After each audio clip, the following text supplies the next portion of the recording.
오늘 이 문화예술 리터러시는 울산광역시에서 후원을 하고 그리고 그 한반도 평화 번영을 위한 협력에서 주관을 하고 있습니다.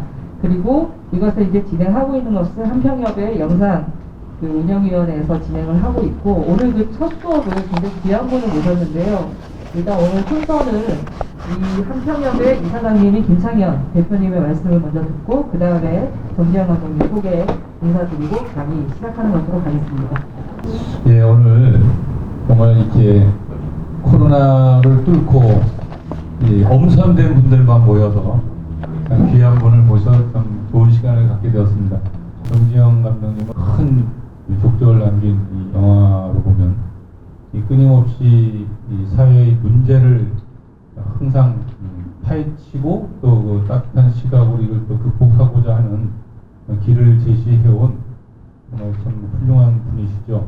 오늘 저랑은 같이 저 대곡댐에 가서 천정 각성리에서 방구단가까지 한 5, 6km를 걸으면서 이런저런 많은 대화를 나누고 이렇게 왔습니다. 울산을 무척 또 사랑하게 된 계기였는데요. 아무튼 오늘 우리 그 한평 회원님들 함께 이 강의를 소중한 강의를 함께 들으면서 이 문화와 영화라고 하는 것이 이 분단의 아픔과 또 통일에 대한 지향과 어떻게 연결되는지 그리고 또 정지영 감독이 가졌던 무엇이 본인의 고민이었는지 이런 이야기를 편안하게 들으면서 좋은 시간 되시기를 바랍니다. 아무튼 오늘 이렇게 귀한 시간 다시 뵙게 돼서 너무도 반갑습니다. 예. 지난번에 태백산맥 강의할 때 제가 말씀을 드렸지만 소설계에 조정래가 있다라고 하면 영화계에는 정지영 감독님이 계신다는 말씀을 드린 적이 있습니다. 네, 감독님은 오늘 그 소개해드릴 그 강의하실 남부군 이외에도 그 하얀전쟁이라고 베트남 전쟁을 배경으로 한 그 영화와 그 부러진 화살이라든지 남영동 1985 블랙머니 소년들에서 사회문제에 굉장히 관심이 많으셨고 촌철살인의 시각으로 영화를 굉장히 잘 그 하셨고 정지영 감독님 소개해드리겠습니다. 손바닥 찢어져라 감독님.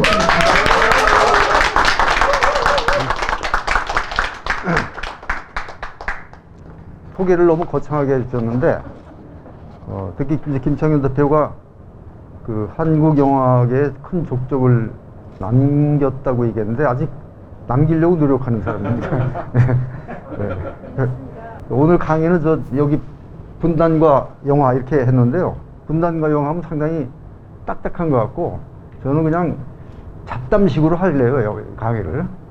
그리고 주로 여러분들의 질문을 나중에 되도록 질문 시간을 많이 받아가지고 여러분들과 토론을 하는 그런 자리였으면 좋겠는데 그러니까 제가 이야기하는 동안에 혹은 영화가 좀 잠시 조금씩 볼 텐데 또 하는 동안에 여러분들은 저 사람한테 어떤 질문을 해서 저 사람을 쩔쩔매게 만들까 요거를 연구해 주시기 바랍니다. 네. 그 남북은 보신 분? 1년 안에 보신 분 지금부터? 예. 그래서 그 남북은 뭐 오래전에 다 보셨을 거예요. 옛날 영화니까. 그럴 테니까 필요한 부분만 조금씩 보여주면서 그렇게 강의를 하려고 그래요. YTN에서 한국영화 걸작선이라는 걸 몇 개 뽑은 모양, 여러 개 뽑은 모양인데 거기에 남북은이 들어가 있대요. 요걸 4분짜리 소개하는 영화를 한번 보고, 예? 기억에 대략 나시죠, 이제? 이 줄거리를 잘 요약했네요, 보니까.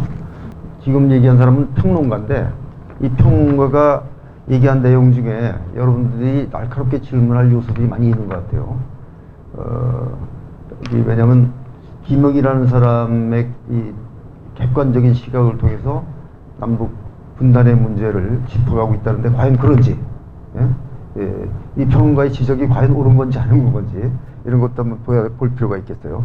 그래서 지금은 또 그 남북은 전체 중에서 요것만은 여러분들이 상기시켜서 본본도 다시 한번 상기하면서 볼 필요가 있을 것 같다라는 부분만 골라서 한번 진행을 시켜볼게요.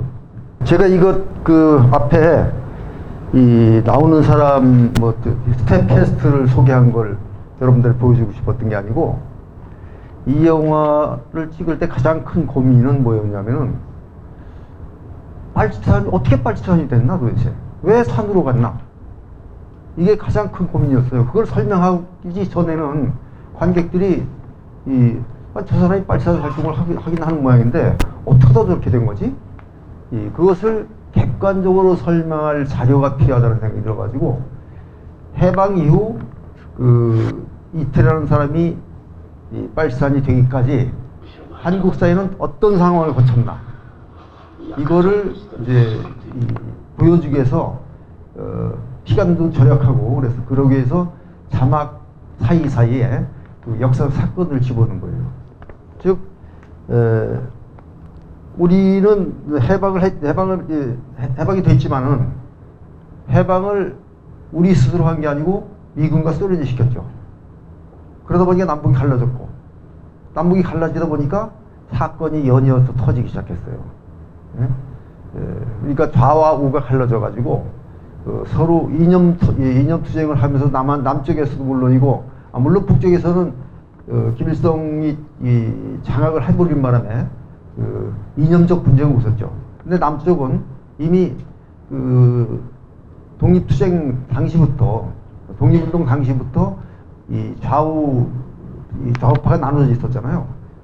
그들이 남한에 남아 있었기 때문에 그 전에 상당히 남한의 여러 가지 여러분들이 아까 봤듯이 여운형 암살 사건, 김구 암살 사건 이런 것들이 계속 터지잖아요.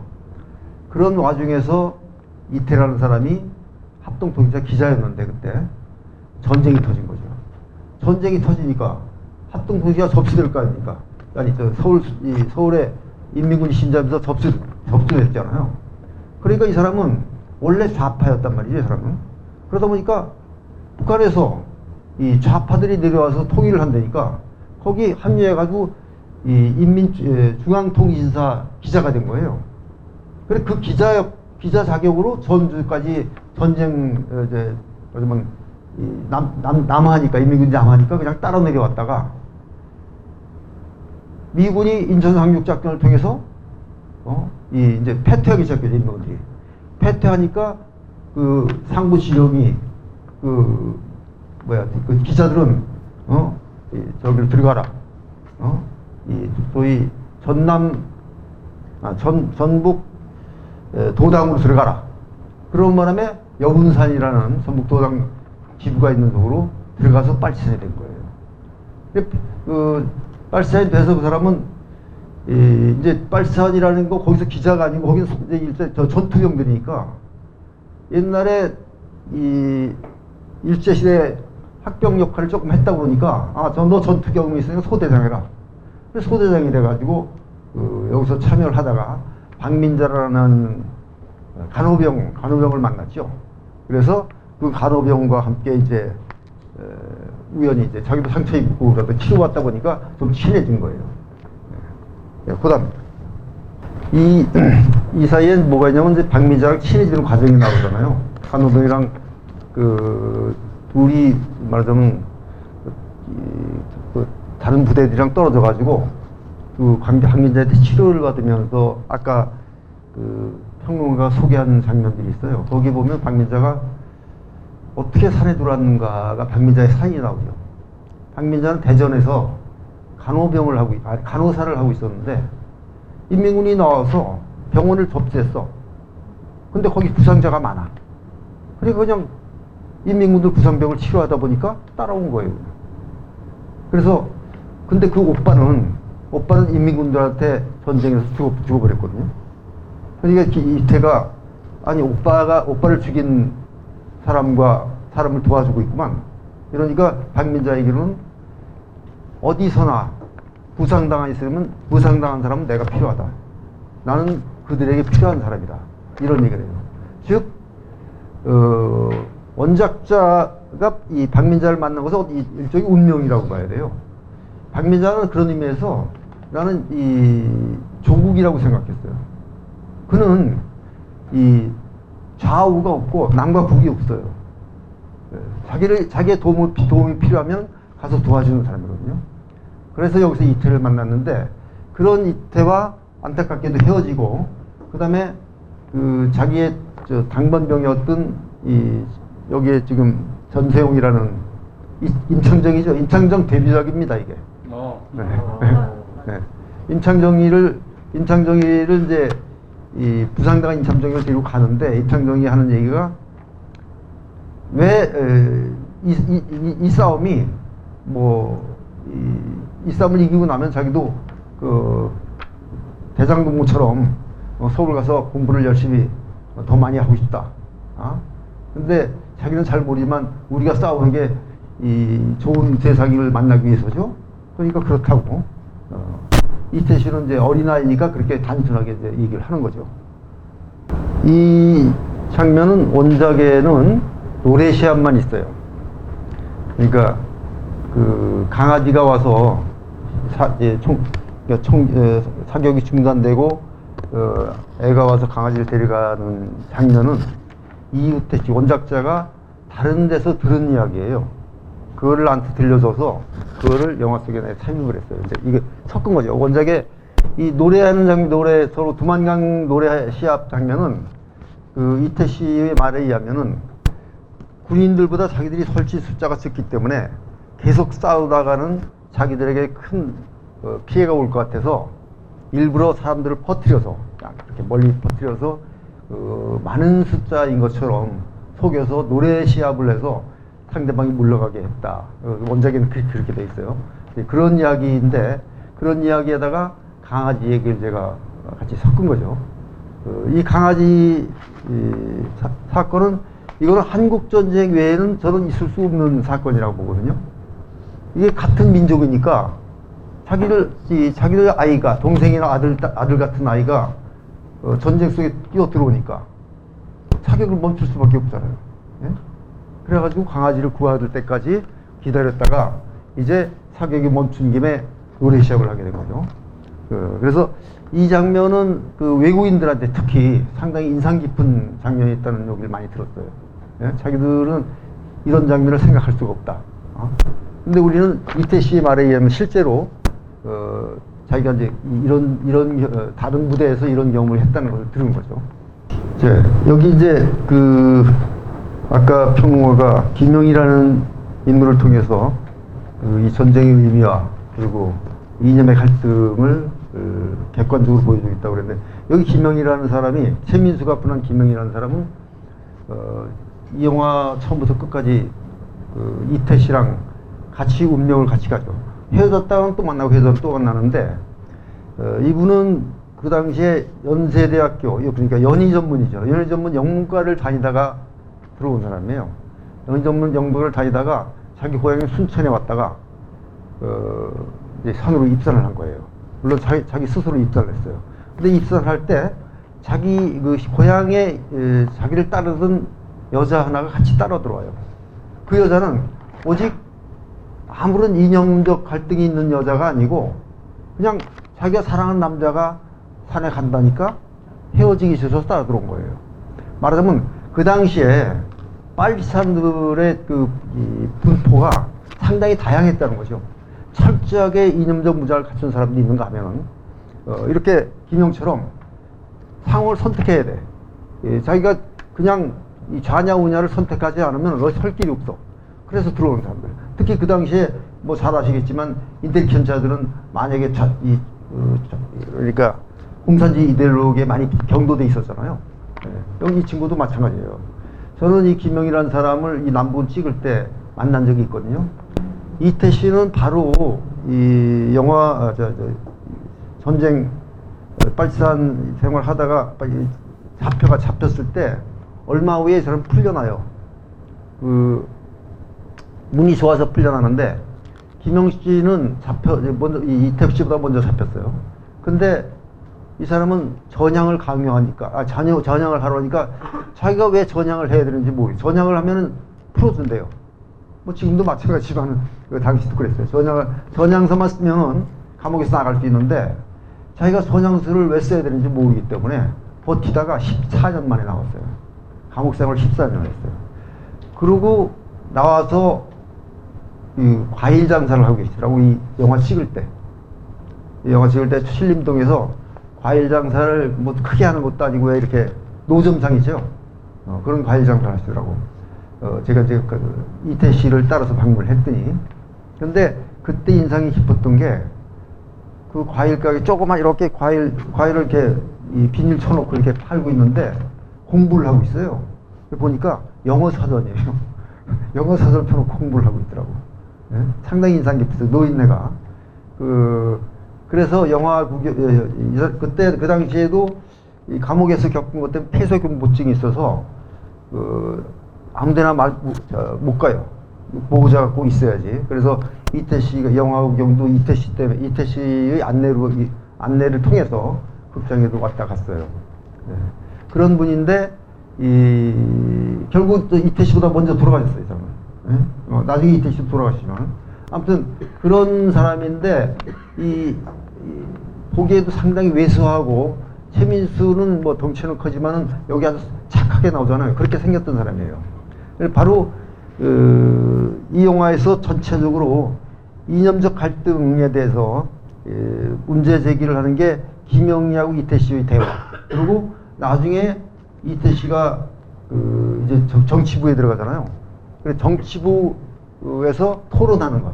이걸 통해서 말하자면 그 당시에 한반도의 신화학적 위치와 역사적 위치 이런 것을 간간히 얘기하고 있죠.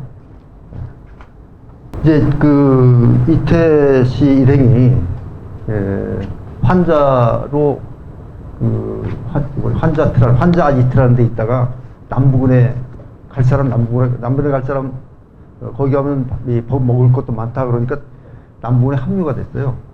근데 남부군은 아시다시피 모든 빨치산들한테 이현상이라는 남부군 사령관 그 사람은 거의 신화 같은 존재였어요. 그 빨치산들한테. 근데 바로 그 신화 같은 존재를 여기서 만나는 거예요. 멀리서 보면서 이 안성기 씨의 그 표정 보면은 감동한 표정이잖아요. 근데 이때 그 감동한 표정이 사실은 추워서 너무 날씨 물이 차가지고 추워서 이렇게 얼은 장면이었대요. 근데 그것이 마치 이현상이라는 위대한 지도자를 만나서 감동하면서 약간 얼은 것 같은 그런 분위기 연기였어요. 한여름 아니었어요? 한여름이었는데 산속이니까 추웠어요. 네. 이 장면은 제가 잘 찍지는 못했지만 상당히 공을 들였던 장면이에요. 왜냐면은 300명의 엑스트라를 계곡에 풀어서 다 벗으라고 해놓고 풀어서 찍은 장면인데 왜 이것을 공을 들였냐면은 저는 세계 지금까지 본 어느 영화에도 300명이 한꺼번에 그 계곡에서 목욕한 장면을 본 적이 없어요. 네? 원래 원작에서는 500명이라고 얘기해요. 근데 이제 저는 300명밖에 못 풀었습니다. 돈이 모자라서. 근데 아무튼 이 장면 안에는 뭐 여러 가지 많은 에피소드가 있어요. 우선 이현상이라는 인물이 이제 첫 등장인데 나중에 조금씩 잠깐씩 등장을 하는데 이현상이라는 인물은 얼굴이 안 나와요. 제가 여러 캐스팅을 할 때 고민을 많이 했어. 이현상을 누굴 시킬까? 잠깐 많이 나오는 한 건 아닌데 또 대사가 있는 것도 아니에요. 한두 마디 있으면 한두 마디 있고. 그런데 아마 시키기는 그렇단 말이죠. 그렇잖아요. 그렇다고 그럼 특별 출연 예를 들어서 그 당시로 말하면 그 당시로 말하면 최불암 씨? 이런 어떤 대배우 중에서 한 사람이 특별 출연, 우정 출연으로 해줬으면 좋겠다는 생각을 했는데 다시 한번 생각해보니까 최불암 씨가 얼굴을 보여주면은 그가 이현상이다. 많은 이 관객들은 이현상을 영원히 최불암 씨 이미지를 가지고 생각할 거 아니에요. 그래서 이건 아니다. 이건 얼굴을 아예 안 보여주는 게 낫겠구나. 이런 생각을 했어요. 그래서 뒷모습만 보여주자. 그럼 누구 뒷모습을 보여주지? 내가 하자. 그렇지. 그게 바로 저입니다. 와, 그래요? 예, 그래서 제가 이현상으로 출연했어요, 영화에. 근데 이제 옆모습까지는 나와요, 나중에. 근데 뒷모습, 얼굴은 전혀 안 나옵니다. 저 보르데를 부셔야죠, 남부군은. 그게 목적으로 여기 왔어요. 제가 이 장면을 넣은 것은 몇 가지 이유가 있는데, 우선 이 남부군이 이렇게 용감하게 많은 성과를 올렸다라는 것을 이제 넣은 것이고, 재미있는 거는 이들이 남부군은 빨치산이잖아요, 그죠? 그 토벌대가 국군이고, 그 토벌대 보르대를 공격하는 남부군인데, 우리는 남한에서 지금 이 영화를 보고 있잖아요. 그런데 재미있게도 학생들이 이 영화를 보고 보르대가 터지면서 이제 남부군이 그 마을로 진격을 하니까 박수를 쳐요. 저는 깜짝 놀랐어요. 제가 그런 걸 의도한 건 아니잖아요. 예? 스토리 전개를 위해서 그렇게 해놨는데 어느새 말하자면 관객들이 안성기 쪽에 감정이입이 돼서 안성기 편이 된 거예요, 다. 그래서 영화를 보면서 남부군이 북군을 공격하는데 박수를 친단 말이죠. 네. 그래서 사실은 그 문제 때문에 그 당시에 그 안기부에서 일주일에 한 번씩 단체로 영화를 하려고 했어요. 이 영화를. 그래가지고 또 토론을 했대요. 그러니까 일주일에 한 번씩 이제 부서별로 했겠죠. 매주 토요일 날 토론을 했다는 얘기를 들었어요. 근데 대부분 그 토론의 결과 높은 사람들은 계급장이 높은 사람들은 위험한 영화다 라고 얘기를 하고, 젊은 사람들은 뭐 위험할 게 뭐 있냐 영화가 별로 뭐 이렇게 위험한 영화가 아닌 것 같다 뭐 이렇게 얘기를 했다는 얘기를 들었어요. 그리고 또 하나는 이 남부군이 이 보르대를 공격하는데 공격을 못 하잖아요. 부상병이 많으면서도.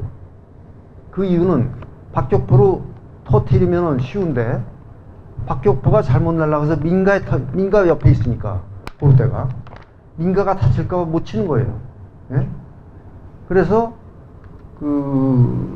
이 빨치산들의 말하자면 철학은 이 물고기가 물이 없이는 못 산다는 거잖아요.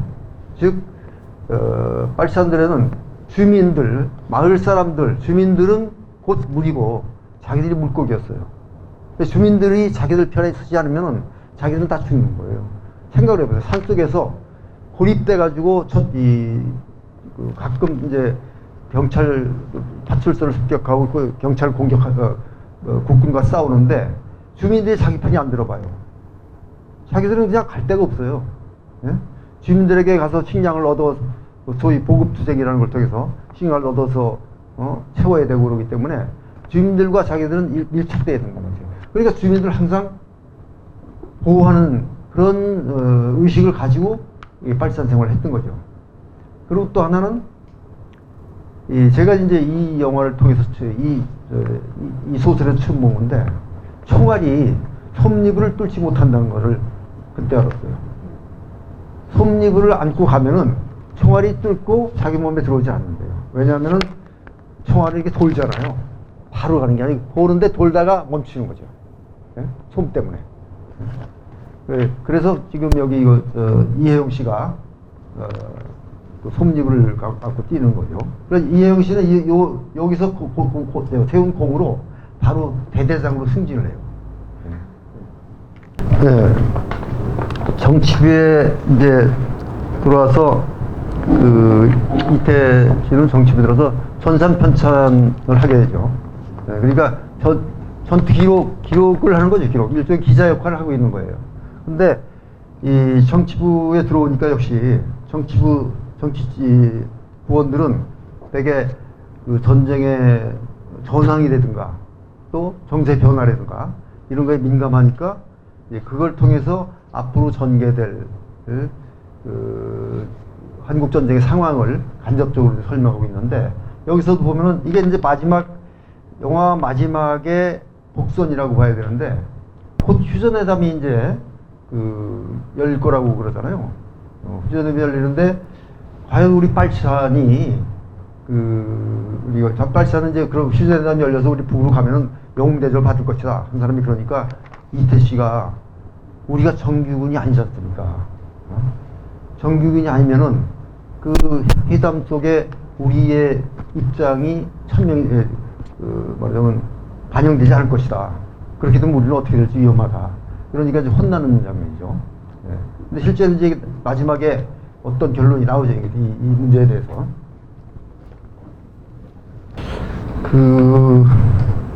이 영화가 가지고 있는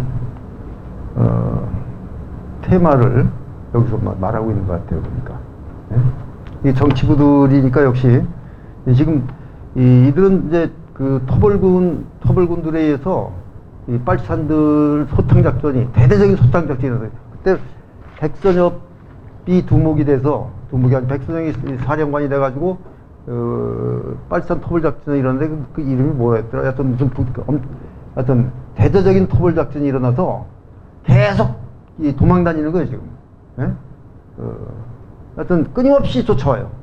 그래 어디다 춥고 힘드니까 이제 이런 데 모여서 이걸 우리가 어떻게 극복해야 되는가를 토론하다 보니까 결국 북을 원명하죠. 왜? 북은 우리를 지원하지 않지 않냐 지금. 또 거기다가 우리들의 빨치산 투쟁이라는 것이 어느 나라든 이 레지던스 투쟁이라는 것은 비정규직을 투쟁하는 사람들은 다 자기들의 살 길을 만들어 놓고 투쟁을 하는데 우리는 지리산이라는 원 속에 갇혔다. 북과 소통할 수도 없고 지원을 받을 수도 없다. 여러분들 잘 아시다시피 베트남 전쟁 같은 경우는 밀림을 통해서 끊임없이 이 북베트남과 베트공들은 연결이 돼요. 근데 이 남한 빨치산들은 지리산 속에 갇혀서 그것만 포위되면 나갈 길이 없었어요. 그래서 주민들과 항상 친했던 거죠. 바로 이런 것을 토로하면서 자기들의 앞날을 걱정하는 그런 장면이에요, 이게.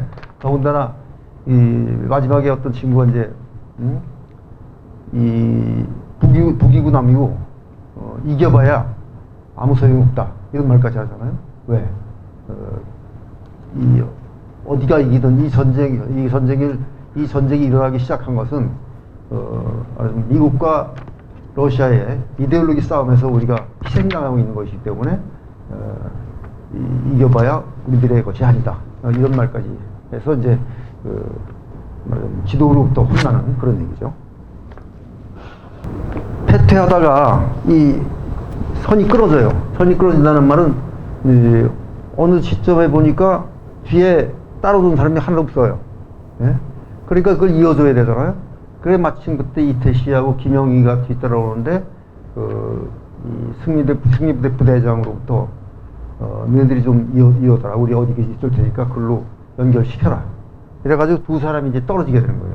이 두 사람이 떨어지게 되면은 우여곡절 끝에 이 이제 간호병하고 그 소대장을 만났는데 그들도 이제 나고병이 되죠. 그리고 결국은 이제 영화가 거의 이태씨 혼자 남는 데서 이제 끝나는 건데, 결국 김영 씨도 중간에 잡히고, 그런 과정이 있고 난 다음에, 이렇게 해서 이제 영화는 끝났는데요. 말하자면, 이태씨는 혼자 외투로 이렇게 떨어져 놨다가, 결국 절망을 한 채 체포되죠. 체포돼가지고, 이제 나중에 어떤, 풀려는 나는데, 이 마지막에 보여준 자막이 뭐냐면 빨치산들이 아직도 살아있는 빨치산들이 아직 계속 활동하고 있잖아요. 숨어서 살아 있어요. 어딘가에. 그런데도 불구하고 흑신사업정 때 그들에 대한 이야기는 남측이고 북측이고 하지 않았다는 것이죠. 그만큼 버림받은 북으로부터 도움을 못 받고 남쪽으로부터는 공격만 받고 이랬던 사람들이라는 것이죠. 그래서 이 한국 전쟁이 낳은 이제 비극이면서 이 영화가 처음에 개봉했을 때 많은 사람들이 제가 이제 이 영화를 시작할 때 기자가 당신은 이 영화를 통해서 무엇을 얘기하고자 하느냐 이렇게 물었어요. 그때 나는 물론 처음부터 그런 생각을 갖고 있었지만 대답의 첫 마디가 나는 이 영화를 통해서 분명한 것은 반공 영화로 만들지는 않을 것이다. 그런데 또 분명한 것은 용국 영화도 아닐 것이다. 그러면 반공 영화 아니고 용국 영화, 대개 한국 전쟁 영화가 반공 영화였기 때문에 반공 영화가 아니면 용국 영화여야 되는데 용국 영화도 아닐 것이다. 그럼 뭐냐? 저는 당시 우리들이 함께 적이라고 싸웠던, 혹은 상대방이 우리를 적이라고 싸웠던 다 같은 민족이고 같은 형제였고, 그들은 말하자면 외세에 의해서 희생당한 사람들이다. 이렇게 얘기하고 싶었다. 이런 인터뷰를 한 적이 있어요. 그렇듯이 이 남북은이라는 영화는 실제로 그 한국전쟁의 비극을 그리게 됐는데, 그 한국전쟁의 비극을 무슨 꼭 반전 영화 뭐 아니면 이 반공적 그 사고를 그리는 영화 이렇게 그릴 수가 없었고, 원작이 풍긴, 물론 원작도 사실은 원작의 마지막에는요, 이런 말이 나와요. 이태 씨가 혼자 남아가지고 저 밑에 불빛이 보여요. 저 마을에 불빛이, 산에서. 근데 저기 불빛이 보이는 인간의 세상으로 나는 가야겠다라는 말을 해요. 근데 그 말을 저는 어떻게 해석을 했냐면은, 그 책이 출판되기 위해서 그 마지막에 그런 말을 썼어야 했구나, 이렇게 생각하고 이태 씨한테 질문을 했어요. 만났을 때 그 마지막 말은 진심이었는지 아니면 이 책이 출판되기 위해서 어쩔 수 쓴 건지, 그랬더니 아무 말도 안 하시더라고요.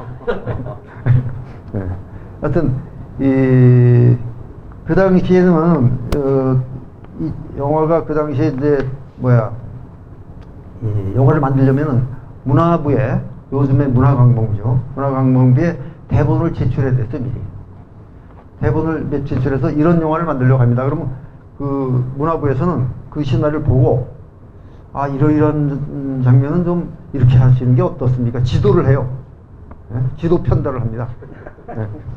네. 그런 과정을 반드시 거쳤는데, 이 시나리오를 어떻게 그러면 통과가 됐겠어요?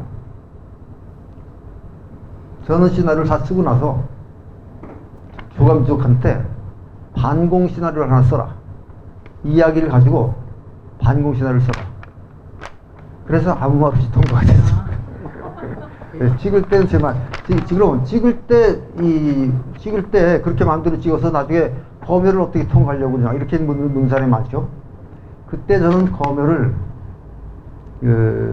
검열에서 만약에 문제를 삼면 나는 분명히 싸울 것이고, 내 등 뒤에는 응원군이 많다, 그들이 국민이다, 이렇게 생각했어요. 왜냐하면 1987년도 6월 10일 이후였기 때문에. 저는 1987년도 6월 10일을 어떻게 생각하냐면, 한국 현대사, 정치, 경제, 사회, 문화의 분기점이라고 생각을 해요. 적어도 나한테는 그랬어요. 그 전에 만든 영화들로부터 비로소 내가 하고 싶은 이야기를 할 수 있는 시대가 왔구나라고 생각을 했고, 예? 그것이 그 첫 번째 작품으로 이 작품이 선택된 거예요. 바로 이 전 작품이 거리학사라는 작품이었는데 10분 이상 잘려 나갔어요. 검열에서. 그렇게 처참하게 당했었어요. 그만큼 검열이 엄격했었어요. 예? 그게 87년도예요. 87년도 영화였어요. 근데 87년도 6월 10일 항쟁이 대한민국을 바꿔놨다고 저는 생각을 합니다. 곁들여서 재미있는 것은, 여러분 1987 보셨어요? 1987. 1987에 장준환 감독이 만든 거거든요. 근데 장준환 감독이 바로 아까 본 그 포항에서 목욕하는 장면에 자기가 출연했대요. 나중에 나한테 한 얘기인데, 어떻게 했냐면은 서울에 있는데 자기는 이제 영화를 하고 싶어 하는데, 영화 촬영만 좀 구경하고 싶고, 그런데 어디서 엑스트라를 뽑는다고 그래서 갔더니 버스에 태우더니 한없이 가더래요. 서울역에서 포항까지 온 거예요. 네? 이게 포항 보경사에서 찍었거든요, 이게 개국장면을. 그래서 포항까지 와서 보니까 옷을 벗으라고 그러더라고요. 그래서 옷을 벗고 찍었다는 그런 말을 하더라고요. 1987에 장준환 감독이 바로 여기에 엑스트라로 출연한 경험이 있는 사람이죠. 그래서 아무튼 바로 1987년도가 많은 우리 시대에 획기적인 변곡점을 가져온 지점이 아니었는가 저는 그렇게 생각합니다. 그때부터 제가 이 영화를 만들면서 틀림없이 검열에서 문제 삼을 거라고 생각을 했어요. 그럼 문제를 삼는다면 나는 싸울 것이고 내 뒤에는 국민들이 있다. 이 서울역 광장과 시청 앞 광장에 이렇게 많이 나왔던 국민들, 그들이 내 편이다. 나는 이렇게 생각을 했었어요. 제가 이제 보니까 시간이 별로 많이 안 남아서 이 작품을 하면서 있었던 중요한 얘기 몇 가지 하고 주로 여러분들의 질문을 받아서 얘기를 해야 될 것 같아요. 이 영화가 이제 남궁희 원작이 그때 50만 뭐 가까이 팔렸었어요. 그러니까 베스트셀러죠. 그냥 많은 감독들이 이 영화를 베스트셀러기 때문에 이것을 사서 영화하면 성공할 것 같다. 이런 생각을 했던 거예요. 그런데 제가 할 수 있었던 것은 제 후배가 그때 YS의 비서로 있었어요. 근데 이태 씨는 그때 민주산악회 산악대장이었어요. 네.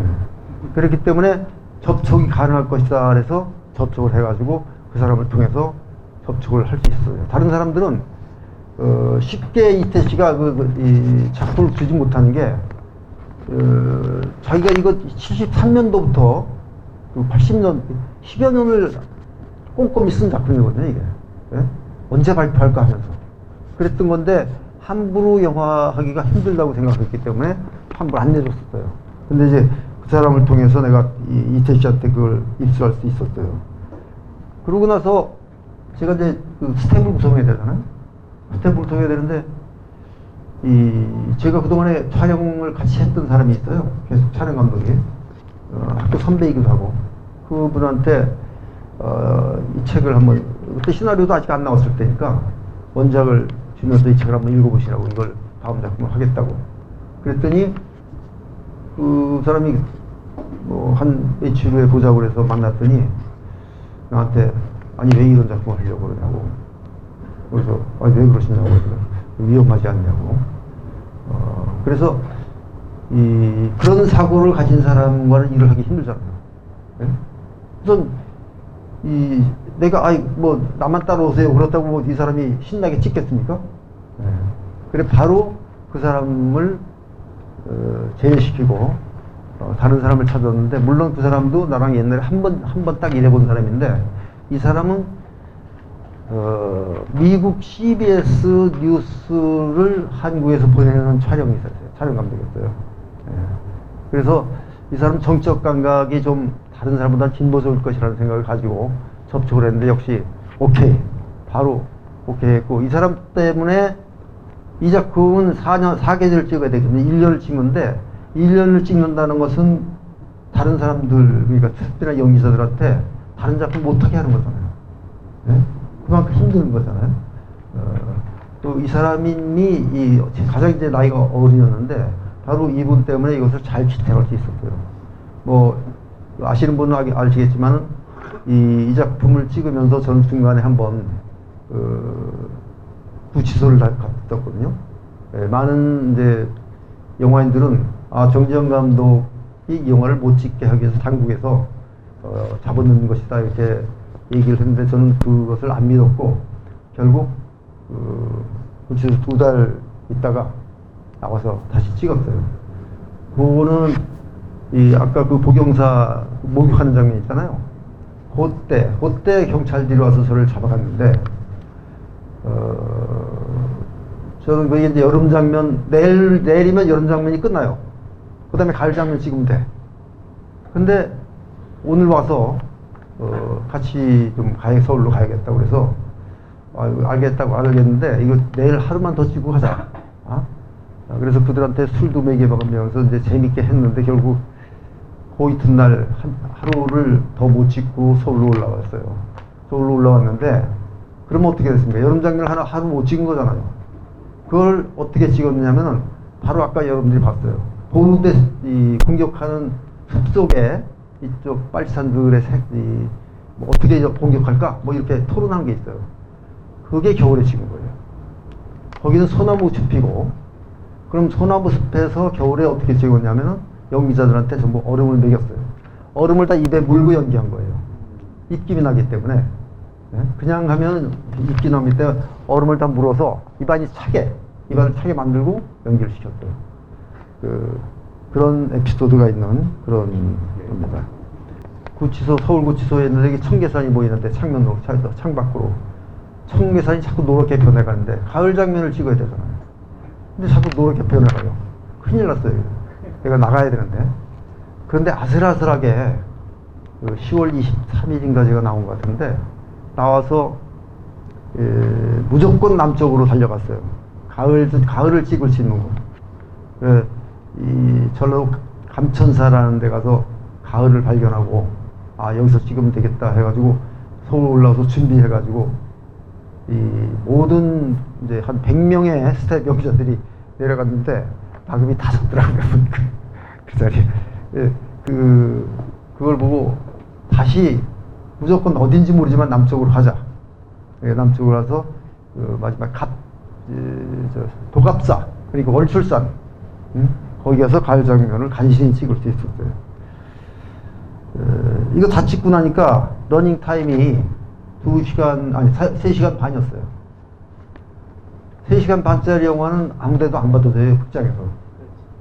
왜냐면 횟수가 작으니까 관객들 하루에 몇 상영만 한 4회 하고 다른 거 7회, 6회 하는데 받아주겠어요?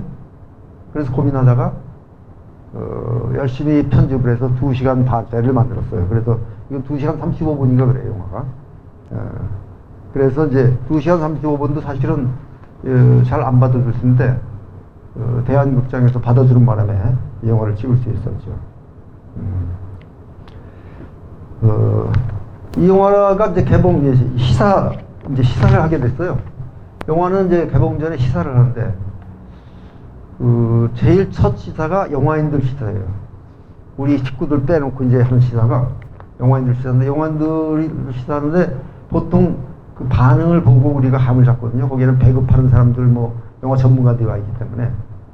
근데 시사가 끝나고 나가는데 감독은 되게 이제 그 문 앞에서 이렇게 잘 보신다고 이러면서 내보내는데 사람들이 전부 이렇게 나를 걱정 어린 눈으로 보더라고요. 그러니까 이 영화 좋다, 재밌었어, 이런 말 하도 없고, 정말 고생 많이 했네, 수고했어, 이러고 나갔어요. 그러고 들려오는 소문은, 이거 큰일 났다. 돈은 저렇게, 이 영화가 보통 한 영화 2억 정도면 되는데 14억이 드는 영화예요. 그 당시에. 그 당시에 보통 평작이 2억이었어요, 한국 영화. 근데 이 14억이 드는 영화예요. 그러니까 정지영 감독이 사람 말아먹었다, 이렇게 하고 큰일 났다고 그렇게 얘기를 했는데, 두 번째 시사는 일반 시사인데 조금 반응이 뭐 나쁘지 않은 것 같아요. 근데 세 번째 시사를 학생 시사를 했거든요. 학생 시사를 하고 설문지를 다 나왔어요. 이 영화를 어떻게 봤느냐, 남한테 권하겠느냐. 근데 영화가 다 끝나고 어떤 학생이 안 일어나고 있어요. 그리고 조 감독이 가서 이 영화 다 끝나고 안 일어나지 하니까 못 일어나겠다고. 그러니까 그 영화가 준 감동이 자기를 일어나게 못하게 하는 거예요. 그래서 나는 속으로 뭔가 될 것 같다, 이렇게 생각을 했고, 설문지를 다 받아서 보니까 80% 정도가 자기 주위에 영화를 보라고 권하겠다. 그래서 저는 성공할 것이다라는 생각을 했죠. 이게 아니고 개봉날 보니까 줄이 안 보이더라고요. 여러분들 요즘에는 영화가 멀티플렉스에서 한 가지 영화가 여러 군데서 하잖아요. 그 당시에는 서울에서 딱 한 군데 했어요, 영화를. 그러니까 그 극장에 가야만 영화를 볼 수 있었어요. 그러니까 그 극장에 가야만 영화를 보니까 그 극장에 사람들이 몰리면 줄을 쓸 수밖에 없어요. 표 사느라고 줄을 썼어요. 그런 경험을 겪은 영화입니다.